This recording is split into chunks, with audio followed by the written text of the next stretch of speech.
उपवासासाठी अगदी झटपट तयार होणारे चिले बनवूया. त्यासाठी 1 वाटी भगर आणि अर्धी वाटी साबुदाणा 2 ते 3 मिनिटांसाठी भाजून घेतला.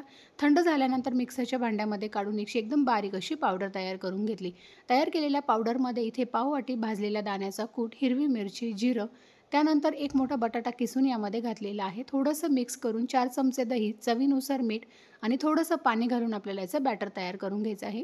तयार झालेलं बॅटर साधारण 20 मिनिटांसाठी आपण झाकून ठेवूया. 20 मिनिटानंतर बॅटर पुन्हा चेक करायचं आहे. थोडंसं घट्ट आहे. पुन्हा यामध्ये पाणी घालून हलकंसं याला पातळ करून घेऊयात. तर चिला बनवण्यासाठीचं बॅटर इथे आपलं तयार झालेलं आहे. लगेच चिले बनवायला घेऊया. त्यासाठी लोखंडी तवा गरम करून तेल लावून घेतलेलं आहे.